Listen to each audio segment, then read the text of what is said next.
இந்த கூட்டணி என்பது தேர்தலுக்காக உருவாக்கப்பட்டது. 2026 தேர்தல் முடிவுற்றது.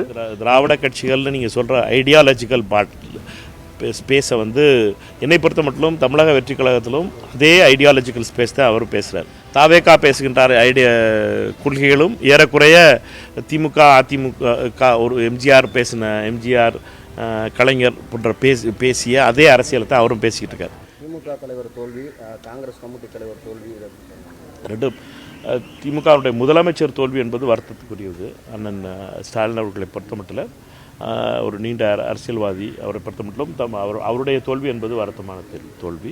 தமிழ்நாடு காங்கிரஸ் கமிட்டியுடைய தோல்வி ஸ்ரீபெரும்புதூரில் நடந்தது என்பதும் என்னை பொறுத்த மட்டும் அது நடந்திருக்கக்கூடாது. எங்களை பொறுத்த மட்டும் ஸ்ரீபெரும்புதூர் தொகுதி என்பது மறைந்த எங்களுடைய தலைவர் ராஜீவ்காந்தி அவர்கள் மறைந்த இடம்.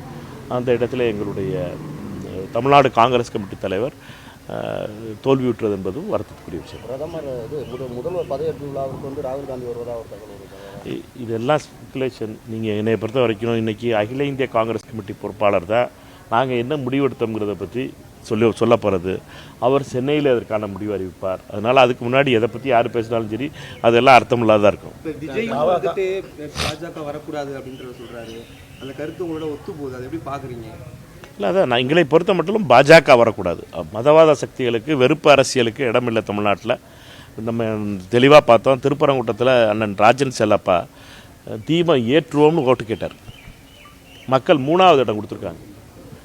சிட்டிங் எம்எல்ஏவாக இருக்க ராஜன் செல்லப்பா அண்ணன் அவர் வந்து இந்த பகுதியில் இருக்கவர், இந்த பகுதியில் பிறந்தவர், இந்த பகுதியில் அரசியல் பண்ணவர். அவரையே மக்கள் வந்து அவருடைய மதவாதத்தோடு அவர் விலை போனதனுடைய விளைவாக அவர் நிராகரிக்கப்பட்டார். 3வது இடம்ங்கிறது எனக்கு அதிர்ச்சியாக இருந்துச்சு ராஜன் செல்லப்பா அவர்களுக்கு.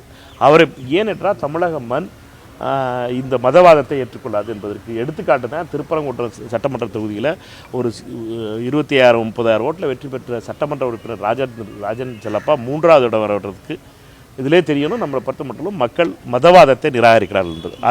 இதே தான் தாவேகாவினுடைய தலைவர் திரு விஜய் அவர்களை பொறுத்த மட்டும் பாஜகவிற்கு எதிராக நின்று வெற்றி பெற்றிருக்கிறார். எடுத்துக்காட்டுக்கு இங்கே திருப்பரங்குன்றத்தில் வெற்றி பெற்றிருப்பது தாவேகாவினுடைய வேட்பாளர். ஆக மொத்தம் யார் வந்து மதவாதத்துக்கு ஆதரிப்போம் சொன்னாங்களோ ராஜன் செல்லப்பா அவரை தோற்கடித்திருப்பது என்பது தாவேகா. இதெல்லாம் வந்து உண்மை. இதெல்லாம் ரிசல்ட்டில் வந்திருக்க